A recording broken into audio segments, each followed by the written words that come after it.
مساء الخير يا بنات، عاملين ايه؟ يا رب تكونوا بخير. معاكم مطبخ منوعات ماما مها. بصوا بقى النهارده انا كنت عامله معاكم اول امبارح خلطه المحشي، ماشي، وفرستها معاكم. وامبارح عملت معاكم وقلت لكم هعمل فيديو المحشي بتاع الكرنب، صح كده؟ من الف للياء. بصوا دول 3 كرنبات كده صغيرين، هو انا نقيتهم صغيرين كده، بيبقى حلو ومسكر، وده كرنب بلدي حلو يعني، ماشي. وهنا حاطه ميه اهو على النار، ماشي، والميه حاطه فيها سكر عشان الكرنب ما يطراش، وحاطه فيها ملح، وهحط فيها حبه كمون من ده، وهسيب الميه تغلي، ماشي. وبعد كده هرجع اقول لكم بقى هنعمل ايه في الكرنب ده. طبعا هنفتحه ونقسمه، هوريكم برضو دلوقتي. بصوا يا بنات، احنا هنقطع الكرنبه الاموره اهي، نقوره شويه عشان التسويه.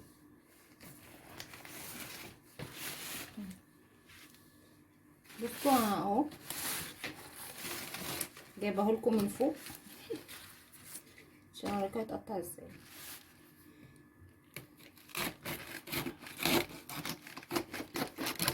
بنحفر حواليها. ماما هتقول لكم. طبعا لو سكينتك حامية اكيد هتساعدك كتير.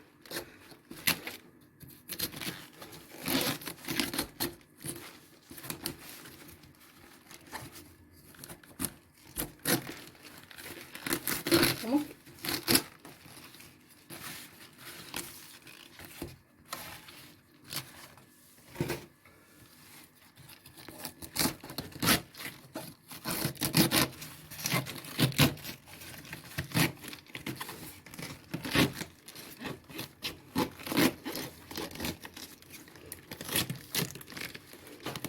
طبعا السكينه لو حاميه زي ما قلنا لكم هتساعد، هو بس هي بتاخد غلبه شويه.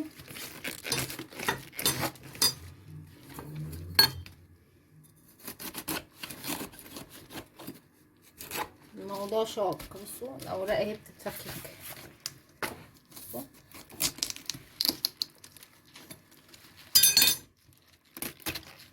اهي يا بنات، كل ده عشان نطلع الحته الصغيره دي، وبعدين هتاخديها زي ما هي تحطيها بقى هاتي الورقة دي. هتحطيها في النار.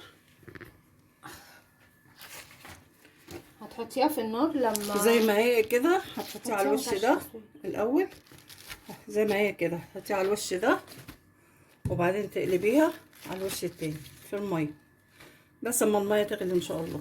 اهو ده الكرنب بتاعنا كده. ونفس الحكايه بالنسبه للكرنبات دي. بصوا يا بنات، الثلاث كرنبات دول انا جايباهم بالظبط ب 60 جنيه. لا حرام، جايباهم ب 45 جنيه، هو الراجل اداهم لي كده، ماشي. ده خضراتي انا بتعامل معاه دايما، اداني التلاتة دول ب 45 جنيه مش ب 60 جنيه، ماشي. انا بقى الميه تغلي بتاعتي، وبعد كده ايه هوريكم هنعمل ايه. خليكم معايا، انا اتفقت معاكم ان انا هعمل معاكم الورق نحشي الكرنب من اوله من الف للياء، تمام. وطريقه تفريزه طبعا انا قلت لكم اللي معاه قرش طبعا ينزل يجيب حاجه طماطم، توم، الحاجات اللي هي بتتفرز، وحاجات الشتاء جميله يعني، هو ده الشتاء حلو، قلقاس، بسله، قرنبيط اللي بيحبه كده، تمام. انا بقى تغلي الميه وهرجع لكم تاني. بصوا يا بنات، انا كده فتحت اهو الكرنب من فوق، بصوا عملت حفرة قلبي، وادي الحب قرب. بصوا كرنبة حبنا. بصوا كده دي المية بتغلي اهي، هنحط فيها الكرنبة، والآن مع المفاجأة هنحط الكرنبة، ونفضل بقى وتيكي ده ظهري ظهري وقفا وقفا وظهري وظهري وقفا وقفا وقفا كده يعني. طبعا زي ما بتقول عليها عبيط، بس ما علينا. ونجيب المساكة ونجيب المساكة. بصوا هنقلبها يمين وشمال. انا بسليكوا بسلي نفسي، وانا بنعمل الكرنب هنعمل ايه طيب؟ لابد ان نتسلى. وبعدين بقى اول ما تبتدي تتحقق من بعضها لما تتسلق، تبتدي بقى تاخدي ورقة ورقة، ورقة ورقة. هي بتتسلق اهي من دلوقتي. بصوا هي بتتفك. عارفين عادل امام؟ رايحه جايه جايه رايحه. تعدوا يا بنات من 1 ل10. 1 2 3 4 5 6 7 8 9 10. معلش انا بنهج عشان ايه؟ ما تجيش تاني. تعبانه شويه. بص هنقوم ايه بقى قلبينها على وشها التاني. بص هي بتتفكك اصلا. هي بص الورق بقى لونه ايه؟ شايفينه؟ اول ما الورق يبقى لونه جميل كده اهو اهو. الميه دي فيها كمون وسكر وملح. السكر عشان خاطر يا بنات ايه؟ يمسك الورقه كده ما تبقاش ميصه مميمنه، بمعنى اصح ميصه مميمنه طريه بكل لغات عشان العالم. طبعا لسه هيتشال في الفريزر، التلج بياكل في لان الورق. التلج بياكل في الحاجه. ماشي يا حبايبي. 1 هنعد تاني 2 3 4 5 6 7 8 9 10. اقوم قلبها تاني اهو. بصوا بنات اهو تمام. وبعدين بقى ناخد الورقه ورقه بالمساكه اهو. بصوا بقى بالمسكه اهي، والطبق اهو في الصفايه او في المصفى. طب منضفين البوتاجاز، بصوا فل أهو. بيبرق. بصوا اهي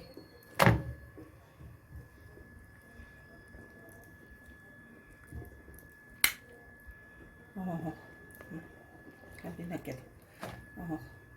بصوا اهو. بصوا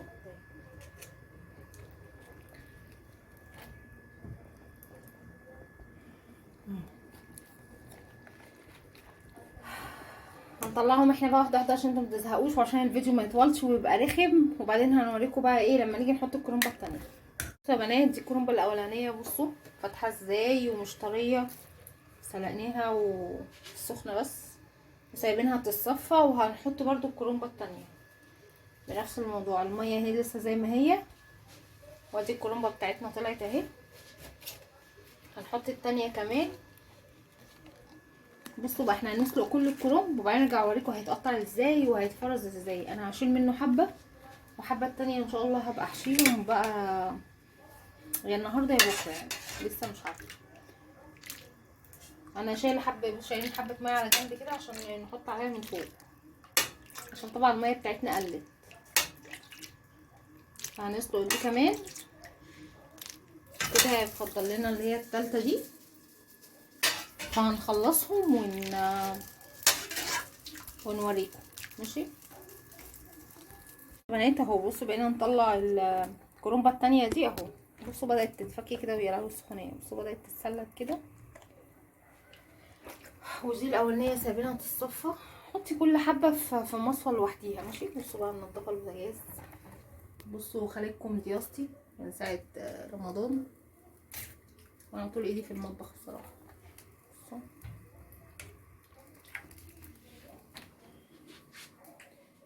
ودي مفيش مواعين اهو.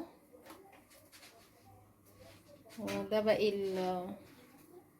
الكرنب بتاعنا ده هناخده ونحط بقيته في البتاع في الحل. بصوا لسه بنطلع بقى. هنطلعه كده ونسلق التالتة كمان وبعدين نوريكم بقى ايه بعد ما يبرد.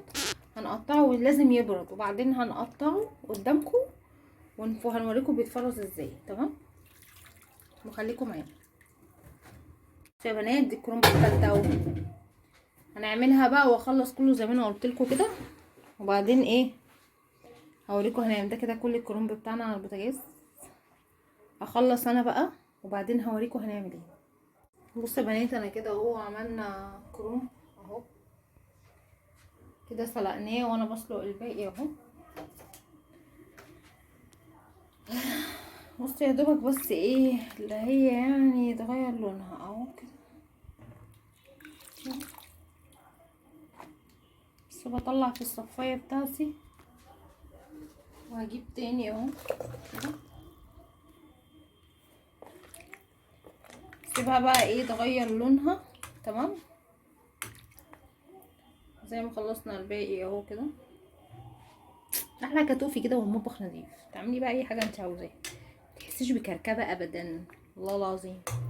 واحلى حاجه بقى في المحشي ان احنا عاملين خلطه المحشي، يا دوبك نجيب الحله ونظبطها من تحت بس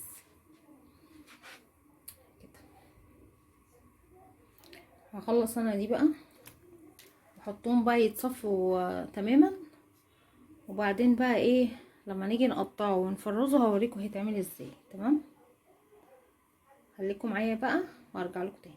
بصوا يا بنات انا كده اهو خلصت، بصوا خلصت اهو كده، هو اتسلق، سايباه بقى يتصفي تماما، وبعد كده هوريكم بقى هنعمل ايه. تمام، ما نيجي نقطعه ونفرزه هقول لكم. بصوا يا بنات خلطه المحشي هي اللي كنت عاملاها معاكم، انا حطيتها كده في حله ومغطيه عليها النار خالص وهغطيها. دول حبه رز من اللي كانوا باقيين قبل كده من قريب، انا لسه كنت عامله محشي، انا اصلا مسيبش خلطه المحشي اكتر من اسبوع 2، لكن دي خلطه محشي لسه كنت عاملاها معاكم اول امبارح. تمام، هتلاقوا الفيديو عندكم في القناه اللي ما شافهاش. انا بس يا دوبك هظبط الملح او الماجي بتاعها وخلاص، بس انا كنت حاطه لها كل حاجه، عموما هي مش محتاجه حاجه. ماشي، هوطي عليها بقى خالص واسيبها خالص تعيش بقى مع نفسها، تاخد وتدي مع نفسها لحد ما تستوي، لحد ما تسيح يعني يعني فاهم تفك يعني. ماشي، بس انا هفكها على النار. وده بقى غدا النهارده، كنت عامله رز وعامله صينيه بطاطس في الفرن. ف اول بقى ما الخلطه تتعمل وتفك كده على النار وتاخد تدي مع بعضها، هقوم بقى ايه احشي حله محشي صغيره، وهحشي حبه اشيلهم في الفريزر عشان الجو بقى يبدا ساقعه وايه ويبقوا موجودين، يبقوا على التسويه على طول. ماشي، خليكم بقى معايا متروحوش في اي حته، انا عملت الفيديو اللي وعدتكم بيه. يا بنات الورق بتاعنا بعد ما برد اهو، هوريكم بقى بيتقطع ازاي عشان نفرزه ونشيله في اكياس. بص بجيب كده اهي الورقه اهي بحالها اهي، تمام، ومتنيها كده خلاص، بحيث ان الفرع الابيض ده يبقى لوحده. ماشي، اقوم عامله كده، قطع الفرع الابيض ده بس اهو،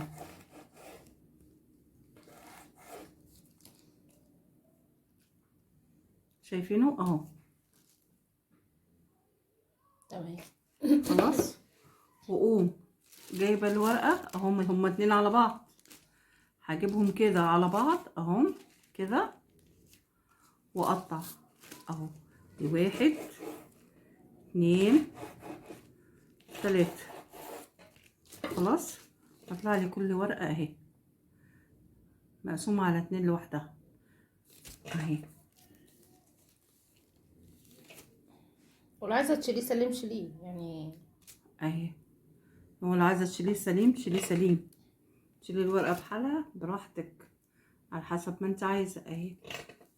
والعيدان دي خليليها يبقى طعمها حلو. هنخلي لها ميه شايفة وملح كيف؟ وخل. بصوا يا بنات اهي، ممكن تطلع بقى معاكي كبيره ممكن صغيره، بس عشان تطلع رفيعه وجميله زي المره اللي فاتت اما ايه اما وريته لكم. ممكن تقطعي اصغر من كده. وعلى فكره اهو، خلطه المحشي فكت على النار. يعني الورقه دي اهي على 2. طبعا الخلطه بنتي كانت عاملاها معاكم، فكت على النار، حطيناها على النار، طلعناها من طلعنا رز. الفريزر من الفريزر وحطيناها على النار وايه وفكت. خلاص، نعمل ورقه تانية، نعمل ورقه تانية باصغر ورقه موجوده اهو. تمام، فكت وحطيت لها كيلو رز بس كده. وهحشي بقى دلوقتي حله صغيره. برضه هعمل اهو الفرع اهو على 2 عشان ياخد ايه الفرع الابيض لوحده اهو.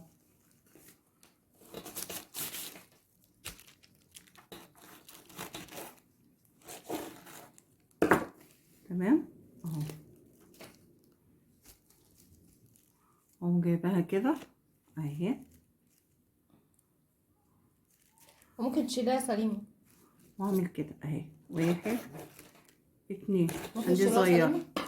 وممكن نشيلها سليمه زي ما هي كده، زي ما انا شلت الفرع بس وخليتها سليمه، بحيث ان لما اجي احشي ما اقعدش لسه هقطع الفروع وفي نفس الوقت ايه هقطع الورق. لا اهو سهله، هقسم الورق على 2 اهي تمام اهو اهي. ومش مهري، شوفوا احنا ما سلقناه ما طلعناهوش أهي. مهري عشان لسه هيتشال في الديب فريزر. لان التلج بطبيعته بياكل في الحاجه. وما تيجي تشيليه في الفريزر ما الكيس أهو. لازم يبقى ما فيهوش هوا خالص. خلاص بس ونقطع كل الورق كده وهنحشي على الاساس ده. هوريكم بقى كيس كده لما نيجي نشيله ونعبيه، وهوريكم برضو وانا بحشي عشان في بنات ما بتعرفش تحشي، وارجع لكم تاني. طب نقطع معاكم الباقي عشان نشيله في الاكياس واوريكم بيتشال ازاي ما يبقاش فيه هوا. بصوا الحبه اللي احنا قطعناهم اهو.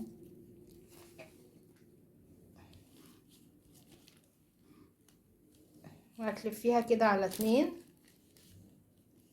وتقطعهم بقى تلاتات. ممكن تحشي الورقه بالطول والله وقطعي صباع المحشي اسهل. هوريهم الورقه الجايه. هاتي الكيسه. والله اللي احشي معاكم ورقه كبيره.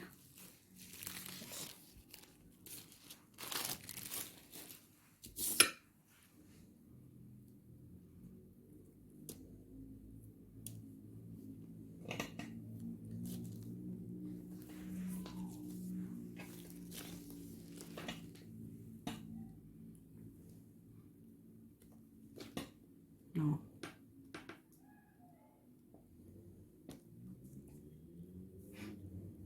على فكره ممكن تخزنيها في علبه يبقوا فوق بعض احسن. بصوا يا بنات بقى هشيله ازاي في كيس. هشيله كده كيس اهو. مش حابه دول بس يعني لسه اهو كيس اهو. في اهو سندوتشات مفتوحه عادي. كده.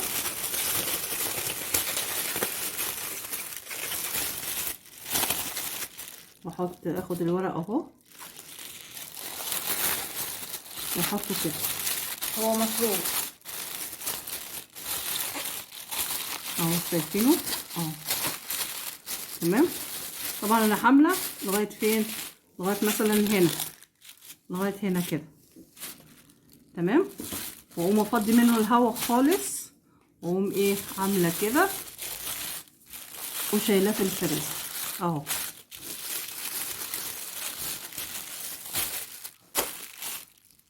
وتحطيه وهو مفرود عشان لما تيجي تطلعيه من الديب فريزر ما يبقاش متني ولا معوج ولا مكسر وكده، فهمتي؟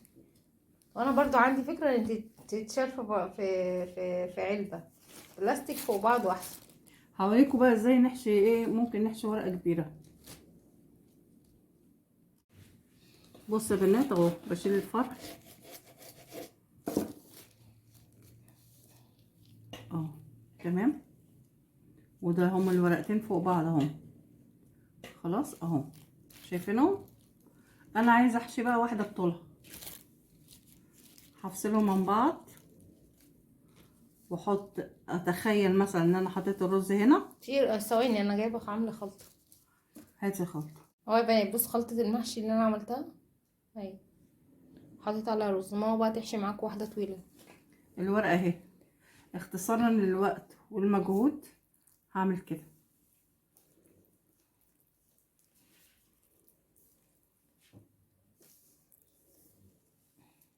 ماما زمان جدتي كانت بتعمل إيه في المحشي؟ ماما تحكي لكم قصه جدتي كانت بتعمل إيه في المحشي. بصوا يا بنات اهي. واقعد الف الف الف كده. خلاص انا ايه لفتها اهي. واقوم جايبه السكينه ومقطعه. ادي صبع، ادي 2، ادي 3. والله بصوا اسهل. بصوا سهل جدا وتوفير للمجهود. ده توفير للمجهود. وانتي بقى ظبطي وانت تظبطي بقى الكرنب الصبع. خلاص اهو عشان تتفرجوا عليه. شيلي منها اهو.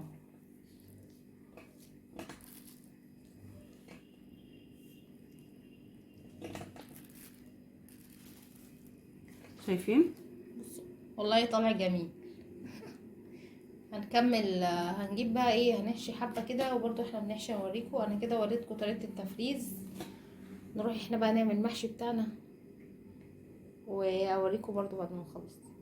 بصوا يا بنات انا كده حشيت عرير المحشي عرير الورق. بصوا حشيت حلة محشي، ده الغدا بكرة ان شاء الله. وده هشيله في الفريزر وحط عليه ورق كده وزيت، ماشي. حطينا عليه الورق الاخضر وحطيت عليه زيت. ده هشيله في الديب فريزر، اللي هو العلبة البلاستيك دي، وقت ما عاوزة هطلع واسويه على طول. وده هنتغدى بيه بكرة، ده غدا بكرة. تمام. وهنا انا كده قطعت اهو ولسه بكمل تقطيع، ماشي. هوريكم برضو ايه وانا بكمل تقطيع وبشيله في الاكياس بقى. تمام. ده كده الفيديو بقى بتاعنا، هو طويل وانا تعبت قوي قوي قوي بصراحه. وبكره وانا بسوي المحشي ده هوريه لكم. بصوا الفلفل الكبير ده في الحشو بيبقى تحفه بس مش حراق. بصوا يا بنات كده كده انا خلصت بقى كده. عبينا كيسنا الكرنب اهو. ودي باقي خلطه من اللي انا عملتها. وطبعا انا وريتكم ان انا عملت حله محشي هنتغدى بيها بكره. وعملت كمان بلاستيكة محشي، بلاستيكة حفظ طعام، وحطيت فيها ورق عنب كده هحفظه في الديب فريزر. هو ملفوف وكل حاجة على التسوية فقط لا غير.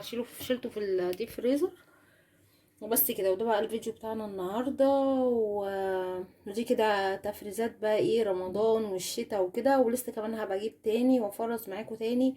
لسه هنجيب بسلة، لسه هنجيب اللهم صل وسلم على سيدنا محمد قلقاس وبس كده. بس لو عجبكم بقى الفيديو بتاعنا متنسوناش باللايك وكلمة حلوة، واشتركوا في القناة ولسه مشترك في القناة ويشترك في القناة ويفعل الجرس ويدعنا بقى بدعوة حلوة. تمام. يلا استودعكم الله وكل سنة وانتم طيبين.